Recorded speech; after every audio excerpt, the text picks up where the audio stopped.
اے سمیع سن ہماری التجا، تو ہی گنج بخش و دستگیر ہے۔ ان لوگوں کی بات غلط ہے جو عوام الناس میں یہ کہتے پھرتے ہیں کہ اگر توحید کی دعوت دی جائے تو انتشار پیدا ہوتا ہے، افتراق پیدا ہوتا ہے۔ جن کو شراب سے روکا جائے، زنا سے روکا جائے، چوری سے روکا جائے، جھوٹ سے روکا جائے، لیکن اللہ کی عبادت میں غیر کی شراکت سے نہ روکا جائے، اس دعوت کا کوئی فائدہ نہیں، اور وہ نبوی دعوت نہیں ہے، وہ نبیوں والا کام نہیں ہے۔ بھائی جس نے توحید کی طرف زندگی بھر دعوت نہیں دی، وہ نبیوں کا منہج اپنا کر نہیں یہ دنیا چھوڑ کر گیا۔ بعض لوگوں کی دعوتی سرگرمیوں میں آپ کو ہر طرح کے فضائل پر کتابیں مل جائیں گی۔ ان الحمد للہ نحمده ونستعینه ونستغفره ونعوذ باللہ من شرور انفسنا ومن سیئات اعمالنا من يهده الله فلا مضل له ومن يضلل فلا هادي له اشهد ان لا اله الا الله وحده لا شريك له واشهد ان محمدا عبده ورسوله اما بعد۔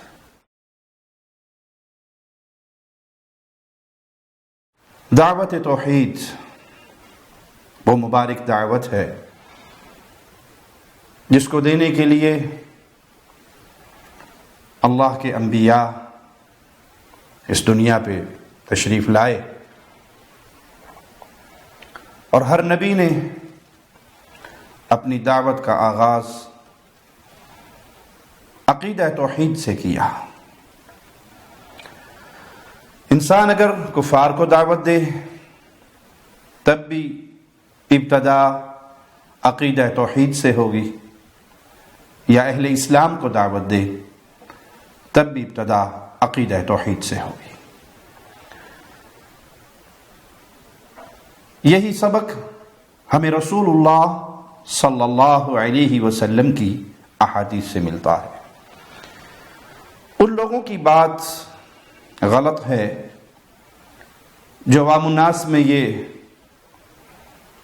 کہتے پھرتے ہیں کہ اگر توحید کی دعوت دی جائے تو انتشار پیدا ہوتا ہے، افتراق پیدا ہوتا ہے، امت ٹکڑے ٹکڑے ہو جاتی ہے، آپ کے قریب کوئی نہیں آتا، آپ کی بات کوئی نہیں سنتا۔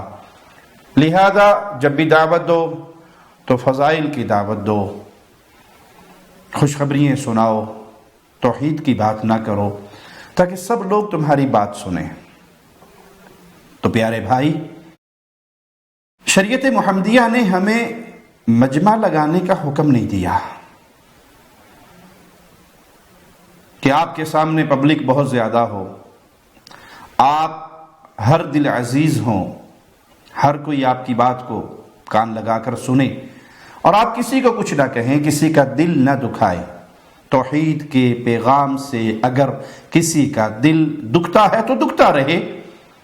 رسول اللہ صلی اللہ علیہ وسلم نے اپنی دعوت کا آغاز اسی عقیدہ توحید کو بیان کرنے سے کیا۔ آئیے رسول اللہ صلی اللہ علیہ وسلم کی چند احادیث سنتے ہیں۔ صحیح بخاری 1458 نمبر روایت ہے۔ ابن عباس رضی اللہ عنہما بیان کرتے ہیں کہ رسول اللہ صلی اللہ علیہ وسلم نے جب سیدنا معاذ کو یمن کی طرف روانہ کیا تو آپ نے فرمایا، اِنَّكَ تَقْدَمُ عَلَىٰ قَوْمٍ أَهْلِ كِتَابٍ، اے معاذ تم جس قوم کے پاس جا رہے ہو وہ اہل کتاب ہیں۔ فَلْيَكُنْ أَوَّلَ مَا تَدْعُوهُمْ إِلَيْهِ عِبَادَةُ اللَّهِ، یہ نبوی منہج ہے۔ پیارے بھائی، کسی کو چھیڑنا مقصود نہیں، طنز کرنا مقصود نہیں، دل دکھانا مقصود نہیں، پیغام مصطفیٰ سنانا مقصود ہے صلی اللہ علیہ وسلم۔ پیارے حبیب کا انداز سمجھانا مقصود ہے۔ ان لوگوں کی دعوت میں بڑی شیرنی ہے جو ہر کسی کو ساتھ ملانے کے لیے نبوی منہج کو چھوڑ کر تراشا ہوا لوگوں کا منہج اپناتے ہیں کہ بس توحید کو سائڈ پہ رکھ دو اور خوشخبریاں سناتے رہو، فضائل سناتے رہو، لوگوں کو جوڑتے رہو۔ ہو سکتا ہے کہ ایسے شخص کے سامنے لاکھوں کا مجمع ہو اور پیغام توحید دینے والے کے سامنے سینکڑوں کا مجمع ہو، لیکن اللہ کے ہاں ان لاکھوں کی کوئی قیمت نہیں جو رب کی وحدانیت کے نام پہ اکٹھے نہیں ہوئے، جن کو شراب سے روکا جائے، زنا سے روکا جائے، چوری سے روکا جائے، جھوٹ سے روکا جائے، لیکن اللہ کی عبادت میں غیر کی شراکت سے نہ روکا جائے، اس دعوت کا کوئی فائدہ نہیں، اور وہ نبوی دعوت نہیں ہے، وہ نبیوں والا کام نہیں ہے۔ آوازیں وہ گلی محلے میں یہی لگا رہے ہیں کہ ہم انبیاء والا کام کر رہے ہیں، قطعاً وہ نبیوں والا کام نہیں۔ نبیوں والی دعوت کیا ہے؟ پیارے نبی صلی اللہ علیہ وسلم اپنے صحابی کو داعی بنا کر یمن بھیج رہے ہیں اور کہہ رہے ہیں کہ تم اہل کتاب کے پاس جا رہے ہو، سب سے پہلے ان کو جو دعوت دینا وہ اللہ کی عبادت کی دعوت دینا۔ یہ پیغام کہ عبادت کا حقدار اللہ ہے، عبادت کی کروڑوں قسمیں کر لی جائیں تو کروڑویں قسم بھی خالص اللہ کے لیے کی جائے گی، اس میں کسی کو شریک نہیں کیا جائے گا۔ فَإِذَا عَرَفُوا اللَّهَ فَأَخْبِرْهُمْ أَنَّ اللَّهَ فَرَضَ عَلَيْهِمْ 5 صلوات فی یومہم ولیلتہم، جب وہ توحید کو پہچان لیں، جب وہ اللہ کو پہچان لیں، جب اللہ کی معرفت پا لیں، جب لا الہ الا اللہ کو سمجھ لیں، پھر ان کو خبر دینا کہ دن اور رات میں اللہ نے تم پہ 5 نمازیں فرض کی ہیں۔ تو 5 نمازوں کی دعوت توحید کے بعد ہے، توحید سے پہلے نہیں کہ جی نماز کے لیے بلائیے سب اکٹھے ہو جائیں گے، روزے کے لیے بلائیے سب اکٹھے ہو جائیں گے، ذکر و اذکار کے لیے بلائیے سب اکٹھے ہو جائیں گے، روحانیت کے نام پہ اکٹھے کیجئے سب اکٹھے ہو جائیں گے۔ توحید کی بات کریں گے تو کوئی آپ کو گستاخ کہے گا، کوئی آپ کو وہابی کہے گا، کوئی آپ کو ولیوں کا دشمن کہے گا، کوئی آپ کو نبیوں کا گستاخ کہے گا، حالانکہ موحد اللہ کے بندوں میں سے کسی کی گستاخی نہیں کرتا، وہ صرف یہ کہتا ہے کہ بھائی نبی کی عزت کرو، نبی کو اللہ کا شریک نہ بناؤ، صحابہ کی عزت کرو، صحابہ کو اللہ کا شریک نہ بناؤ، اہل بیت کی عزت کرو، اللہ کا شریک نہ بناؤ، اولیاء کی عزت کرو، اللہ کا شریک نہ بناؤ، قبروں کا احترام کرو، قبروں پر سجدے نہ کرو، قبروں کا طواف نہ کرو، قبروں پہ رکوع نہ کرو، قبروں پہ آ کر ایسے آواز سے عبادت کے نعرے نہ لگاؤ جو خالصتاً اللہ کا حق ہے۔ یہ ہے پیغام توحید، یہ ہے دعوت توحید۔ اس کے بعد ہے 5 نمازیں، اس کے بعد ہے فَإِذَا فَعَلُوا فَأَخْبِرْهُمْ أَنَّ اللَّهَ قَدْ فَرَضَ عَلَيْهِمْ زَكَاةً تُؤْخَذُ مِنْ أَمْوَالِهِمْ۔ جب وہ 5 نمازیں پڑھ لیں، 5 نمازوں کا معاملہ درست ہو جائے، پھر انہیں خبر کرنا کہ اللہ نے تمہارے مال میں سے زکوٰۃ فرض کی ہے جو تمہارے امیروں سے لی جائے گی اور فقراء پہ تقسیم کی جائے گی۔ ترتیب منہج نبوی دعوت اللہ کی، ہمیں یہ حدیث صحیح بخاری کے اندر موجود ابن عباس رضی اللہ عنہما سے جو روایت ہے وہ ترتیب سکھا رہی ہے۔ پہلا پیغام توحید، یہ نہیں کہا جائے گا کہ توحید کی بات چھوڑ دیں، اس بندے کی بڑی محنت ہے، دعوت قومی لیلا و نہارا کی تفسیر بن کر یہ دنیا چھوڑ کر گیا۔ بھائی جس نے توحید کی طرف زندگی بھر دعوت نہیں دی، وہ نبیوں کا منہج اپنا کر نہیں یہ دنیا چھوڑ کر گیا۔ جس نے توحید کو سائیڈ پہ کر کے صرف لوگوں کو فضائل کے اندر الجھائے رکھا اور ان کو اللہ کی عبادت کی معرفت نہیں دی، وہ کیسے نبوی منہج پر ہو سکتا ہے؟ وہ تراشا ہوا صوفیاء کا منہج تو ہے، وہ انبیاء کا منہج نہیں ہے۔ توحید پھر نماز، جب اس کو مان لیں پھر ان پر زکوٰۃ۔ فَإِذَا أَطَاعُوا بِهَا فَخُذْ مِنْهُمْ وَتَوَقَّ كَرَائِمَ أَمْوَالِ النَّاسِ۔ جب وہ نماز و زکوٰۃ کو مان لیں تو زکوٰۃ لیتے ہوئے ان کے نفیس مال لینے سے بچو۔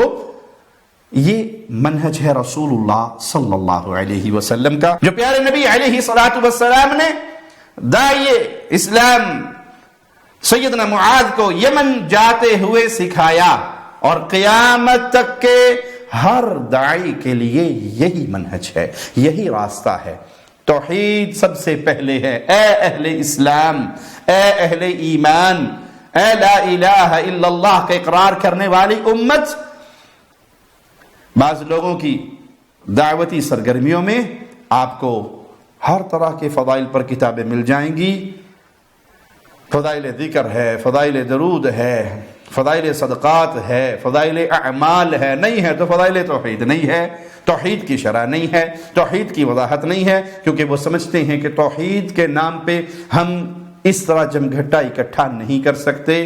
ارے پیارے بھائی، آپ کے ذمے لوگوں کو اکٹھا کرنا نہیں ہے، آپ کے ذمے صراط مستقیم پر باقی رہنا اکٹھا ہے۔ یاد رکھیے کچھ انبیاء اس حال میں اٹھائے جائیں گے، چند افراد ان پر ایمان لائے ہوں گے، اور پیارے نبی صلی اللہ علیہ وسلم نے فرمایا کچھ ایسے بھی اٹھائے جائیں گے جن پر کوئی بندہ بھی ایمان نہیں لایا ہوگا۔ نعوذ باللہ ثم نعوذ باللہ، کوئی کلمہ گو مسلمان یہ کہہ سکتا ہے کہ وہ انبیاء ناکام اٹھے جن پر ایک بندہ بھی ایمان نہیں لایا؟ کوئی ان کو ناکام کہہ سکتا ہے؟ اگر یہ جرت کرے گا وادی ایمان سے نکل جائے گا۔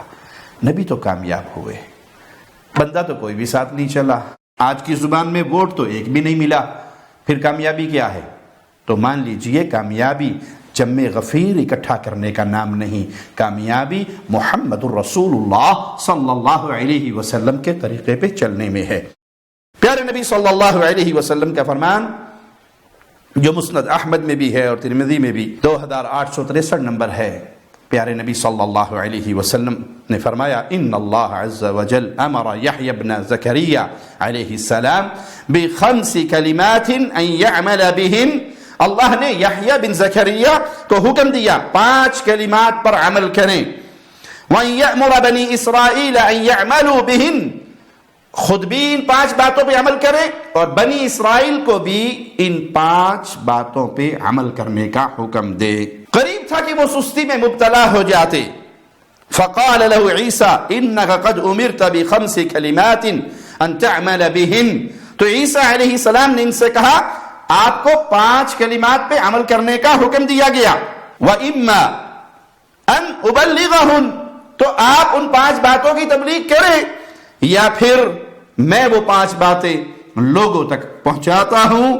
فقال یا اخی انی اخشى ان سبقتنی ان اعذب، تو یحییٰ علیہ السلام کہنے لگے کہ میرے بھائی میں ڈرتا ہوں اگر آپ نے ان باتوں کی تبلیغ کرنے میں مجھ سے سبقت لے گئے تو کہیں میں عذاب میں مبتلا نہ ہو جاؤں، او یخسف بی، یا مجھے زمین میں دھسا نہ دیا جائے، یا مجھے کہیں زمین میں دھسا نہ دیا جائے۔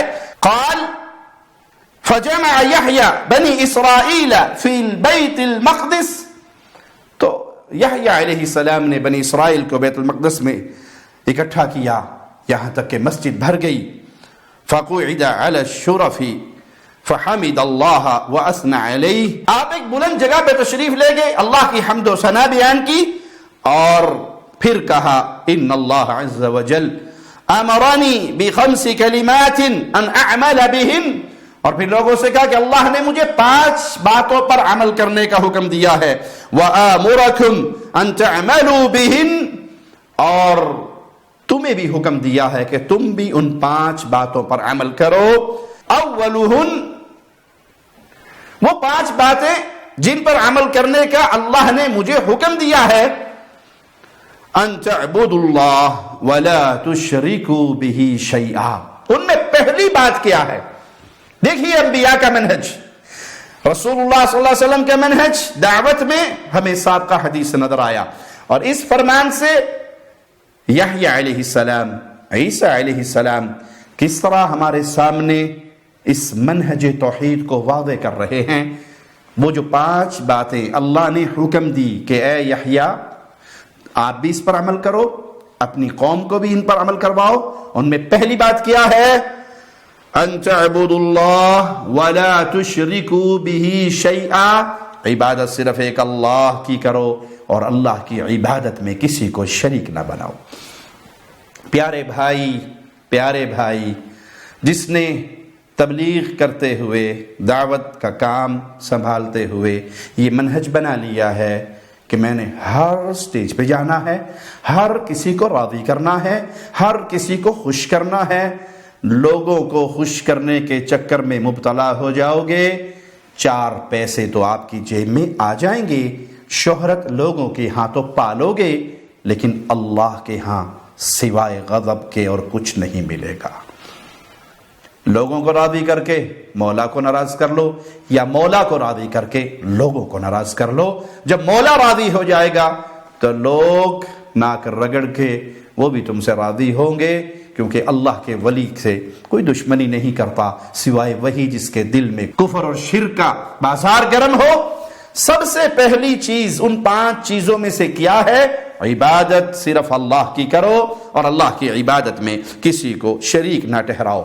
آپ کے سامنے کفار ہیں یا آپ کے سامنے مومنین ہیں، اہل ایمان، اہل اسلام ہیں، دعوت کا انداز ہمیں رسول اللہ صلی اللہ علیہ وسلم کی مبارک احادیث سے جو مل رہا ہے وہ یہی کہ آپ نے ابتدا کرنی ہے توحید باری تعالیٰ سے، اللہ کی معرفت سے، اور غیر اللہ کو اللہ کا شریک بنانا یہ وہ جرم ہے جس سے ہر نبی نے اپنی قوم کو ڈرایا.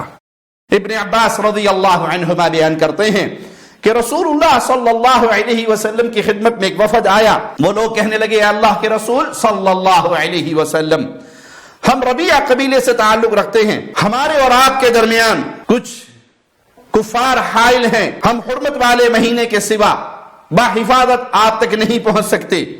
آپ ہمیں وہ حکم دیجئے جس پہ ہم خود بھی عمل کریں اور جو ہمارے پیچھے لوگ ہیں ہم ان کو بھی دعوت دیں.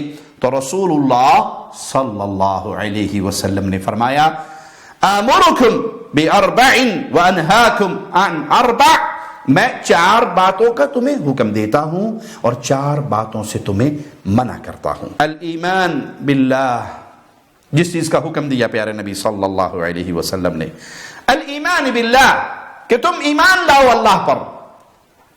پیارے نبی صلی اللہ علیہ وسلم پھر دعوتی منہج، دعوتی پیغام، دعوت کا اسلوب وہ سمجھا رہے ہیں. سب سے پہلے تم اللہ پر ایمان لاؤ. ارے بھائی، جو اللہ پر ایمان لائے گا، لا الہ الا اللہ کو پہچان لے گا، کیا وہ خیروں سے ڈرے گا؟ کیا وہ مردوں سے ڈرے گا؟ کیا وہ زمین میں دفن ہو جانے والوں سے ڈرے گا؟ کیا ان کی گاڑی جب کسی مزار کے پاس سے گزرے گی تو بابا کی صندوقڑی میں ڈال کر ہاتھ باندھ کر بابا کی قبر کی طرف یہ کہے گی بابا خیال رکھنا، ایکسیڈنٹ سے بچانا؟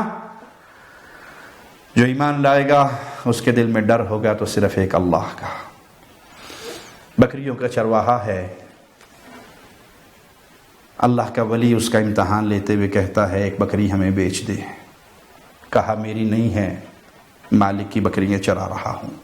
کہا اسے کہہ دینا بھیڑیا اٹھا کر لے گیا تھا. اور یہ کوئی انہونی بات تو ہے نہیں، جنگل میں ایسا ماجرا ہو ہی جاتا ہے. وہ اللہ پر ایمان لانے والا جس کا دل اللہ کے خوف سے بھرا ہوتا ہے، جس کی نظر صرف ایک اللہ پر ہوتی ہے، وہ جواب میں کیا کہتا ہے؟ وَمَاذَا أَقُولُ لِلَّهِ، اپنے مالک کو یہ کہہ کر خاموش کروا دوں گا کہ بھیڑیا اٹھا کر لے گیا. اللہ کو کیا کہوں گا؟ جب اللہ کے سامنے پیشی ہوگی اور اللہ پوچھے گا وہ حرام مال کیوں کھایا تھا، تو جواب میں اللہ کو کیا کہوں گا؟ مالک تو دھوکہ کھا جائے گا، رب کے سامنے تو کوئی جھوٹ نہیں چل سکتا. وَمَاذَا أَقُولُ لِلَّهِ، اللہ کا یہ ولی اس کے جواب سے ایسے خوش ہوئے کہ اس کو غلام کو بھی خریدا، اللہ کے لیے آزاد کروا دیا، اس کی بکریاں بھی خریدی اور اس کو ہدیہ دے دی.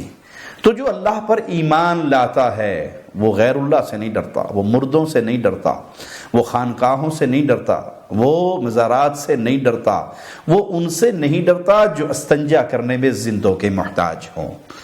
تو پیارے نبی صلی اللہ علیہ وسلم نے پہلی چیز جس کا حکم دیا وہ اللہ پر ایمان، شہادت اللہ الہ الا اللہ، یہ گواہی کہ اللہ کے علاوہ کوئی معبود برحق نہیں، کوئی عبادت کے لائق نہیں سوائے ایک اللہ کے. وَإِقَامِ الصَّلَاةِ وَإِيتَاءِ الزَّكَاةِ، پھر نماز قائم کرنا، پھر زکوٰۃ ادا کرنا. یہ حکم ہے پیارے نبی صلی اللہ علیہ وسلم کا. جن چیزوں کا نبی حکم دے رہے ہیں اس وفد کو وہ اللہ کی توحید ہے، نماز کا قیام ہے، زکوٰۃ کی ادائیگی ہے، مال غنیمت میں سے خمس جو ہے وہ بیت المال میں جمع کروانا ہے۔ وَأَنْهَاكُمْ عَنِ الدُّبَاءِ وَالنَّقِيرِ وَالْحَنْطَمِ وَالْمُزَفَّةِ، اور 4 چیزوں سے میں تمہیں روکتا ہوں: کدو کے برتن، سبز گھڑے، لکڑی کے اندر سے کھود کر بنائے ہوئے برتن، اور ایسے برتنوں کے استعمال سے جس پر تارکول مل دیا گیا ہو۔ یہ چیزیں رسول اللہ صلی اللہ علیہ وسلم نے انہیں منع کی کہ ان 4 چیزوں سے بچنا۔ جن 4 قسم کے برتنوں کے استعمال سے آپ نے منع فرمایا وہ اس زمانے میں شراب تیار کرنے کے لیے استعمال کیے جاتے تھے۔ شراب کو حرام قرار دینے کے بعد وقتی طور پر ان برتنوں پر بھی پابندی عائد کر دی گئی۔ ایک سبب تو یہ کہ یہ شراب کی یاد تازہ نہ ہو، اور دوسرا یہ کہ ان برتنوں کے مسام بند ہونے کی وجہ سے نبیذ بہت جلدی نشہ آور ہو جاتی تھی، اس لیے اس کے استعمال سے منع فرمایا۔ تو حدیث سے ہمیں پھر سمجھ آیا کہ آپ کا منہج وہ بڑا واضح تھا کہ سب سے پہلے توحید، سب سے پہلے لا الہ الا اللہ، سب سے پہلے اللہ کی عبادت کا پیغام، پھر نماز، پھر زکوٰۃ، پھر باقی معاملات شریعت آپ بیان کرتے۔ اللہ سے دعا ہے اللہ اسی منہج پہ ہمیں زندہ رکھے اور اسی پہ ہماری موت آئے، اس حال میں موت آئے کہ اللہ ہم سے راضی ہو، ہم اپنے اللہ سے راضی ہوں۔ اقول قولی ھذا واستغفر اللہ لی ولکم ولسائر المسلمین۔ شب گریزاں ہوگی آخر جلوائے خورشید سے، یہ چمن معمور ہوگا نغمہ توحید